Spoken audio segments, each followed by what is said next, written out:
Dengan penuh sukacita, mari kita pujikan dengan-Mu Tuhan.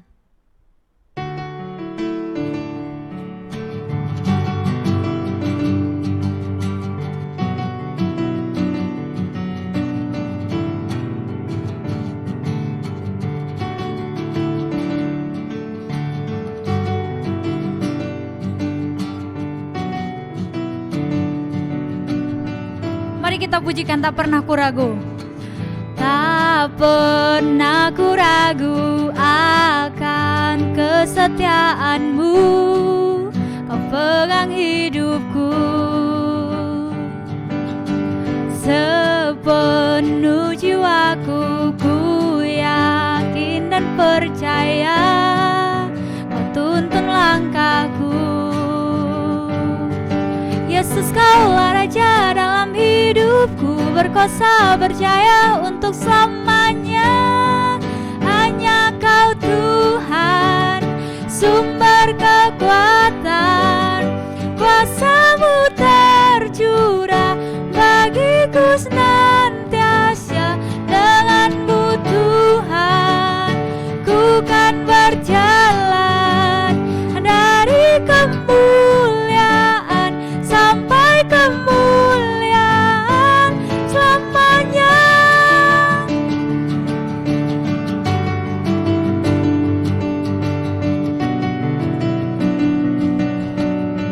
Sepenuh jiwaku, sepenuh jiwaku ku yakin dan percaya Kau tuntun langkahku. Yesus, Kaulah Raja dalam hidupku, berkuasa berjaya untuk Yesus Kaulah Raja dalam hidupku, berkuasa berjaya untuk selamanya. Hanya Kau Tuhan, sumber kekuatan, kuasa-Mu tercurah bagiku senantiasa. Dengan-Mu Tuhan, ku kan berjalan dari kemuliaan sampai hanya Kau Tuhan, hanya Kau Tuhan, sumber kekuatan, kuasa-Mu tercurah bagiku senantiasa. Dengan-Mu Tuhan, ku kan berjalan dari kemuliaan sampai kemuliaan selamanya.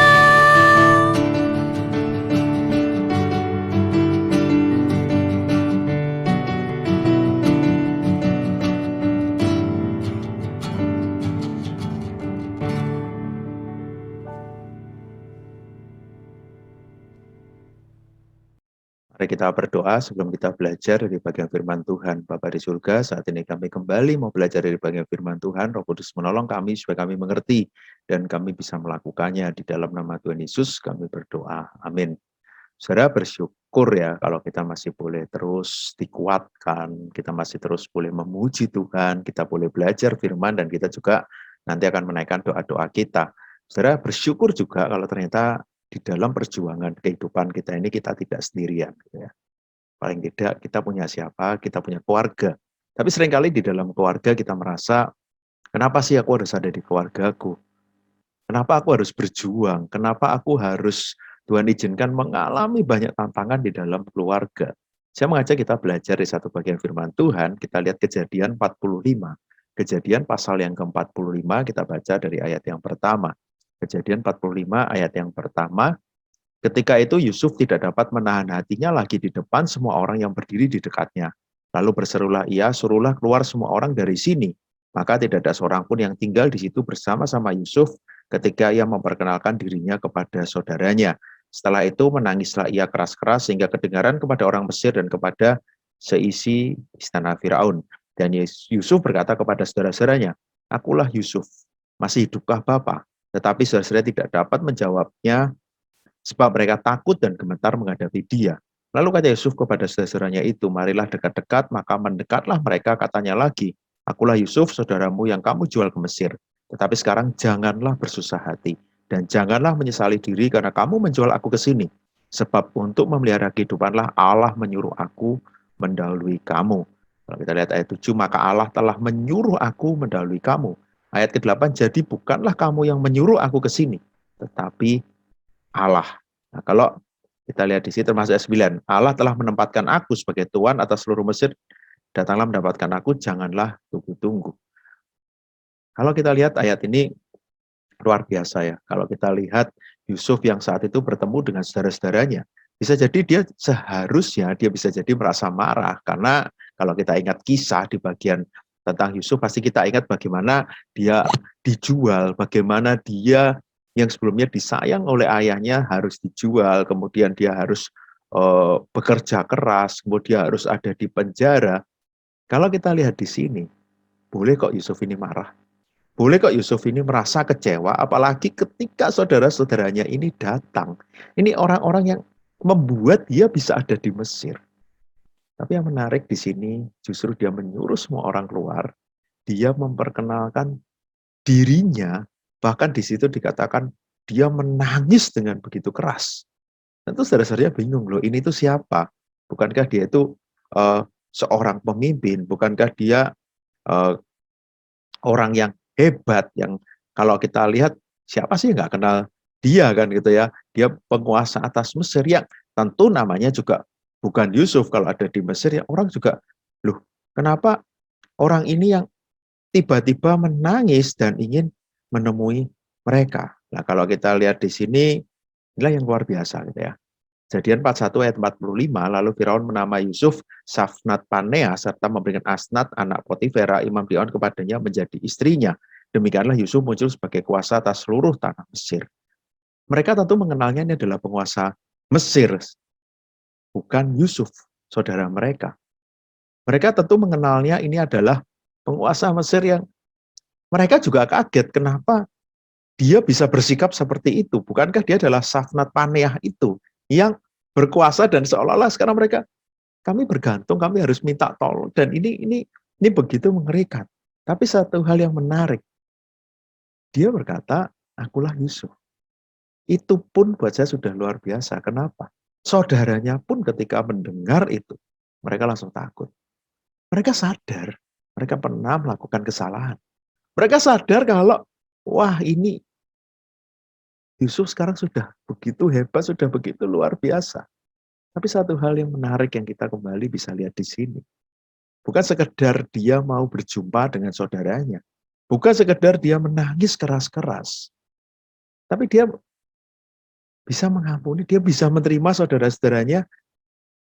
Marilah dekat-dekat. Dia mengundang untuk dekat. Dia mengundang saudara-saudaranya untuk bisa dekat dengan dia. Dia tambahkan lagi. Sudah, jangan susah hati, jangan menyesali diri. Kenapa Yusuf bisa katakan itu? Karena Yusuf sadar. Dia alami semua itu karena Allah mau memelihara kehidupan keluarganya. Karena Allah mau memelihara kehidupan orang-orang yang dia kasihi.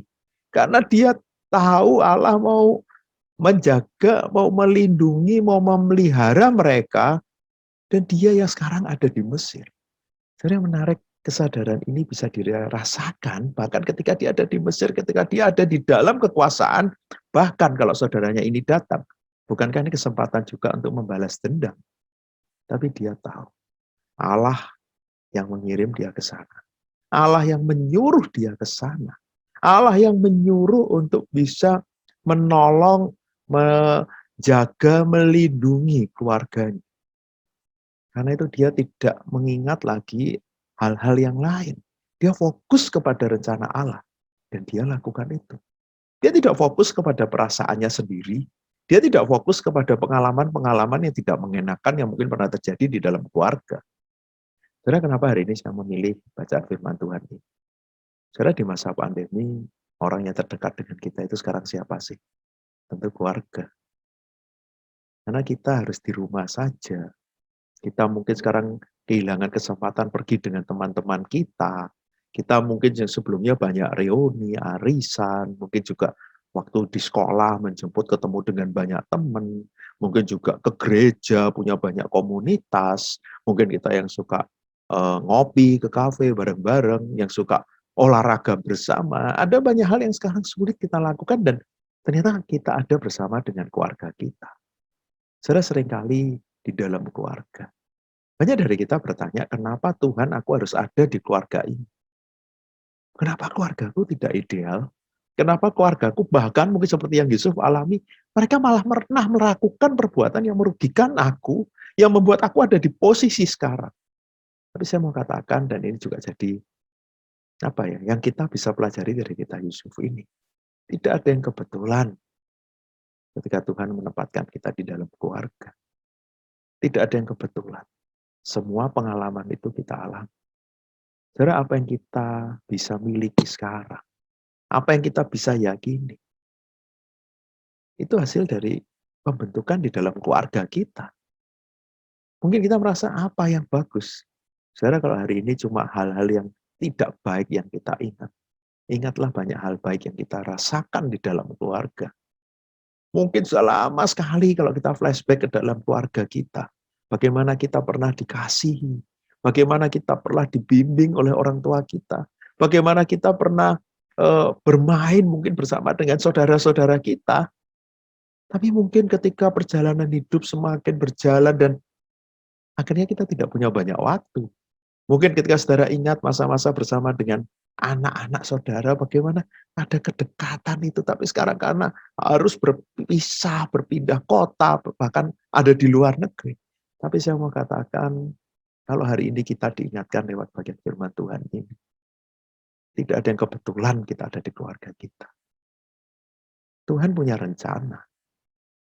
Tidak kebetulan kita bisa mengalami bahkan banyak hal di dalam keluarga kita. Bukan fokus kepada kesulitan itu. Tapi lihatlah gambaran yang lebih besar. Kenapa Tuhan tempatkan aku di dalam keluarga. Apa yang aku bisa lakukan untuk keluargaku. Ketika tadi saya bilang di pandemi ini, saya tahu banyak keluarga yang mulai bisa video call dengan keluarga yang lain. Lebih sering di rumah bersama. Ada yang memulai mesbah keluarga. Semoga kita bisa melihat inilah keluarga yang Tuhan tempatkan. Ketika kita bilang, Tuhan aku mau melayani Tuhan. Pertama kali layanilah keluargamu. Ketika kita berkata, Tuhan aku butuh teman. Carilah teman di dalam keluarga kita terlebih dahulu. Ketika aku ingin membantu siapa ya, lihatlah orang-orang yang Tuhan tempatkan, yang dekat dengan kita, yang kadang kita mengabaikan mereka. Semoga apa yang kita renungkan ini membuat kita sadar. Salah satu pembelajaran yang kita bisa lihat di masa COVID ini, Tuhan memulihkan keluarga demi keluarga. Tuhan membuat kita bisa punya banyak waktu bersama dengan keluarga kita. Semoga kita pun bisa melihat rencana Tuhan yang besar atas hidup kita dan keluarga kita. Kita mau dipakai Tuhan menjadi berkat untuk keluarga kita masing-masing. Kalau saat ini pun di dalam keluarga kita ada hal yang mungkin terasa pahit, terasa berat. Seperti Yusuf. Kalau kita lihat, kita pun orang berdosa yang sudah diampuni oleh Tuhan. Kristus mati mengorbankan dirinya, dia sangat mengasihi kita. Dia mengampuni kita. Dia tidak melihat masa lalu kita. Kita sekarang sudah menjadi ciptaan yang baru di dalam Kristus. Semoga kita juga bisa belajar mengampuni orang-orang di dalam keluarga kita. Kita mau menerima mereka. Kita mau mengasihi mereka seperti Kristus sudah mengasihi kita. Seperti Yusuf yang dia menangis karena dia begitu bisa bersuka cita bertemu dengan keluarga yang dia harus tolong, yang dia harus dampingi. Dia pun mau dekat dengan keluarganya. Dan dia tidak marah. Dia justru begitu bersuka cita. Ampuni dan kasih juga anggota keluarga kita. Mari kita berdoa. Saya mengajak kita berdoa mengucap syukur untuk keluarga kita masing-masing. Apapun yang akan kita ucapkan, ucapkan syukur.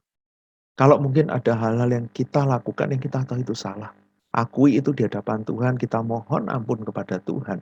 Ketika kita belum menjadi keluarga yang baik, anggota keluarga yang baik. Mari kita mengucap syukur dan kita mohon ampun kepada Tuhan.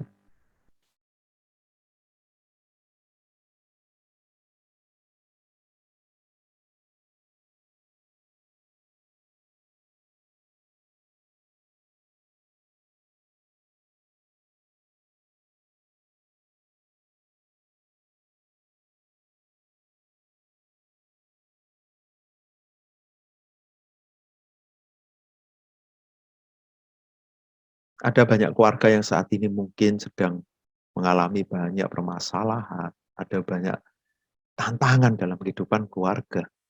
Saya mengajak kita mendoakan keluarga-keluarga yang kita kenal. Mungkin saudara-saudara terdekat kita, mungkin teman dekat kita. Kalau kita tahu saat ini mereka bergumul dalam relasi dengan keluarganya, mereka bergumul dengan konflik-konflik yang sering terjadi. Mari kita doakan dan sebut nama mereka di dalam doa kita. Mari kita berdoa.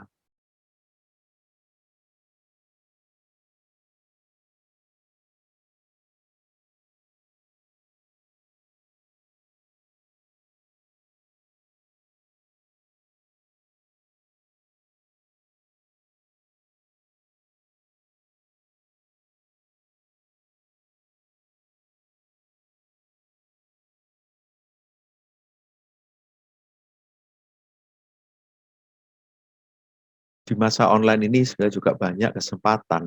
Meskipun online kadang kita merasa tidak mudah untuk mengikuti ibadah, persekutuan, ataupun pembinaan-pembinaan yang lain.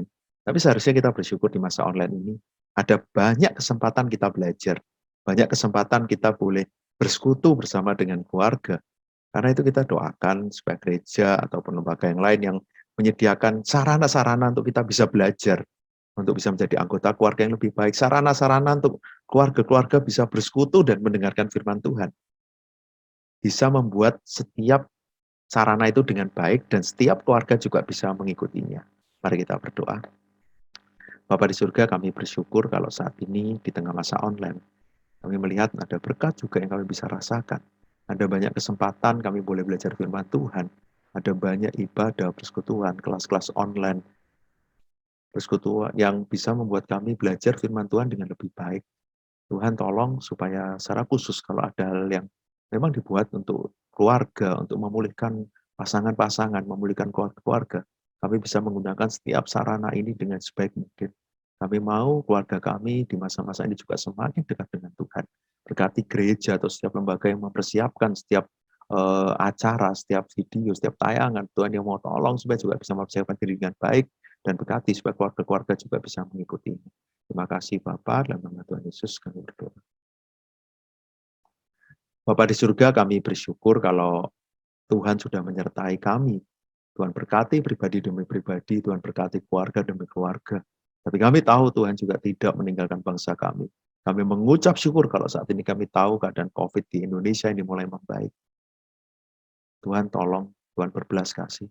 Ketika keadaan membaik, akan dilanjutkan dengan pemulihan untuk banyak hal, khususnya perekonomian. Tuhan tolong setiap usaha pekerjaan anak-anak-Mu, mereka juga Tuhan terus tolong, Tuhan terus berkati. Apapun yang mereka lakukan, mereka terus bisa berjuang, mereka terus mengandalkan Tuhan, mereka tetap hidup benar. Cukupkan setiap kebutuhan keluarga demi keluarga, Tuhan yang mau tolong. Kami terus berdoa untuk nakes yang masih terus berjuang sampai hari ini. Tuhan juga berkati mereka, lindungi mereka. Juga untuk pemimpin kami, Pak Jokowi dan semua pemimpin yang lain, Tuhan juga lindungi, berkati mereka semua, berikan hikmat di dalam mengambil keputusan. Kami juga teringat untuk aparat keamanan, untuk polisi, TNI, Tuhan juga berkati mereka. Jagai mereka, untuk Satpol PP, Tuhan juga jagai mereka. Tuhan juga tahu setiap apa yang menjadi pergumulan kami saat ini. Tapi kami yakin Tuhan mengenal setiap kami. Pergumulan pribadi kami, keluarga kami. Tuhan yang mau tolong. Kalau ada relasi-relasi yang saat ini belum baik, Tuhan yang pulihkan. Tuhan juga berkati setiap anak-anak yang saat ini bergumul dengan sekolah online dan ada yang sudah mulai masuk. Jagai mereka, kesempatan belajar mereka bisa gunakan dengan sebaik mungkin. Tuhan juga tahu kalau ada dari kami yang saat ini dalam keadaan sakit, Tuhan yang pulihkan. Ada yang dalam keadaan berduka, Tuhan juga yang hiburkan. Terima kasih Tuhan. Biar kami mau terus dekat dengan Tuhan. Tuhan yang begitu mengasihi kami. Tuhan yang tidak pernah meninggalkan kami. Kalau Kristus sangat mati buat kami. Kami tidak mau lagi hidup asal-asalan. Kami mau hidup di dalam anugerah Tuhan dengan sebaik mungkin. Terima kasih Bapa. Di dalam nama Tuhan Yesus kami berdoa.